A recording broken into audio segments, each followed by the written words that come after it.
ShinRobjira. Today we're going to be talking about the Marmit Monster Heaven Godzilla 1955 figure, formerly the Marmit Parababy Godzilla 1955 figure. Now you might be asking yourselves, what in the hell's a Parababy and how come this guy is no longer a Parababy and now a Monster Heaven release? The answer to that question is, I don't fucking know. He got reissued at some point, he showed up on Amazon, I bought him for $35-40, and as far as I could gather, Parababy releases were essentially just smaller sized Marmit figures that actually came with accessories. Yes, this guy's original release came with a building. And upon googling Marmit Parababy releases, I see that was kind of part of the shtick with Parababy releases as a whole. There was a Jet Jaguar release with a little flying Jet Jaguar. There was a Rodan release with a little flying Rodan. There was a Son of Godzilla release where Godzilla was fluorescent green and he came with a very fetal looking Minya. Dear God, that is terrifying. So as to why they reissued this guy without his Parababy inclusion, I have no idea. And I guess to sum this up, Parababy small, normal Marmit release big.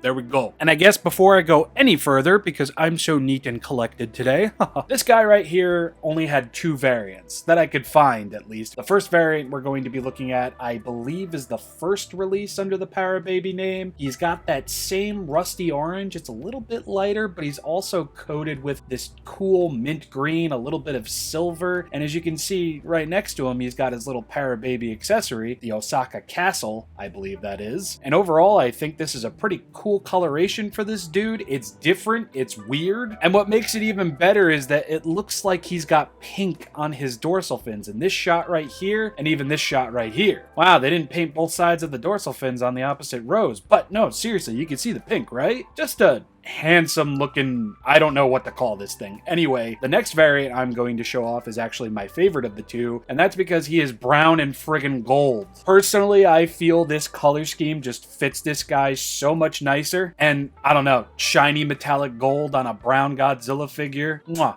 Cinema. If you are aware of or own any of the other variants that might not have been talked about here, please let me know. Alrighty, so 55 Goji. What horrors will he bestow upon us this oh dear lord. It's like if fucking Pennywise turned into a damn lizard. Jesus. There is just something about this dude's wall-eyed eyes that just make me feel uncomfortable. But I love that they're this metallic gold looking color, and I'm glad that he's going to have some matching pieces to that as well, as his claws are going to be metallic gold, and so will his toenails over here. Very nice fit. As far as other metallic paint goes, Goji's teeth will be a metallic silver, as will these dorsal fins, and as will all of the metallic blue on his body. Jesus Christ. I really like how this dude was painted up. The dark metallic blue looks awesome, and when paired with that very rusty brownish orange, it just works in like the weirdest way possible. You know, normally when you say dark rusty brown orange and metallic blue, you really don't think it's going to work too well, and yet here it is,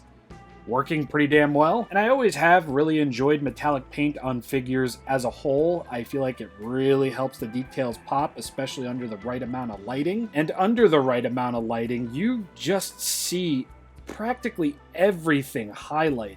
Granted, this guy is made of that shinier vinyl, so everything's kind of being illuminated. I mean, look at that on his neck right there. Beautiful work. But I digress. The metallic paint under this lighting, fam. Just look at that. It's awesome. Speaking of which, here are Goji's dorsal fins, and they look great. I mean, it's silver with a bunch of detail on it. You really can't go wrong. Sometimes simpler is just better, and these absolutely get the point across. Unfortunately, there are going to be a number of dorsal fins that just have that orange base color really peeking through, and I assure you, believe me on this now, I have not mistreated this guy, I have not tossed him around, he has remained on his shelf, he was packed away in his original box with all the stuffings inside of it when I had to move. All of this was present from the time that I got him out of the box, and the box was sealed, it was new. Don't know why it's like that, but it is. So, yeah. Moving to the bottom side of the feet, we have Godzilla 2. I believe that's Toho Company. And then we have Marmit 2001.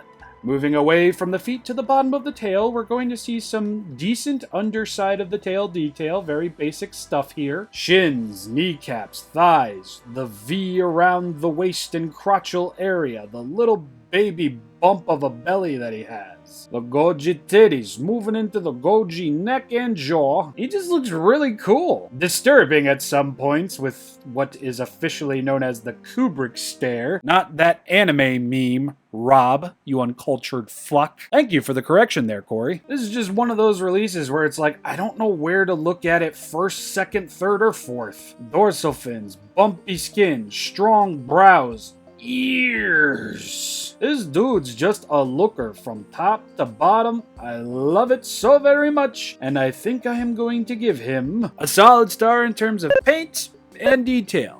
Basic at heart and appearance, but definitely an eye-catcher overall. See, with these Marmit figures, or at least the ones that I own, not all of them are this spectacular mess of colors. Some of them only have 3 or 4 colors on them, and for the most part, I don't think any of the ones I own are total eyesores. I mean, I don't think any of them are eyesores, but I definitely feel like this one is rather easy to digest, and I think his size is definitely a part of that. But anyway, articulation. Starting at the head, we can go all the way around. Moving on to the arm, we can go all the way around. Same with the other side, I'm sure. Not going to push it because, as you can see, hitting thigh. So right back around. Bring those arms up. God damn, he looks distressed too. The legs can also go all the way around on both sides. And we're not done because his tail moves as well. What an absolute firecracker of posability. Head, legs, arms, tail, he's got it all. And I don't think he really needed much more than that either, so solid star. Yes, he is a figure of one of the most, not as appealing Godzilla designs in the art book for sure. But with this fresh coat of paint and a little bit of cuteness, because he is kind of cute, come on, I recommend him quite a bit. Hopefully those prices ain't too bad this time. Ah! Never mind. And now we can move on to size comparisons. What am I doing? I don't fucking know. For the size comparisons, we have 2 Bandai 55 boys, an assortment of CCP figures, including the new Burning Hedorah, a gaggle of Godzilla 1998 figures plus 1 Zilla. I forgot, what the fuck is this? The next major Marmit review, and Big Imperial Boy. Personally, I feel this guy has a lot to offer for such a small size, and I'm really digging the paint scheme he got with this release. I'm definitely going to be keeping an open and watchful eye for new Parababy listings on Mandarake and such, just to see if I can nab one of these older releases for a decent price. Because I kind of really want to own Fluorescent Green Godzilla and Fetal Mania. Yeah. And all it took was remaking a review. Go figure. Yeah, that's about enough out of me. We are now 2 figures deep into this Marmit Medicom M1 reboot. I don't know what the fuck this is. If they were all made by Medicom, I could have called this the Medicomathon. That kind of hits. And when next we meet, we're finally going to be going back to the Doom franchise. And by Doom franchise, I mean Trendmaster's Doom Island Set 2, Mechagodzilla vs. Stegosaurus and... Bruh. Yeah, Velociraptor. So I'll see you all then and there. Peace. Peace. Peace. There we go. Got it. I've seen many things across my ages, my various incarnations, everything to come before and after me. And in this time and trials of life, the most horrifying thing I've seen is...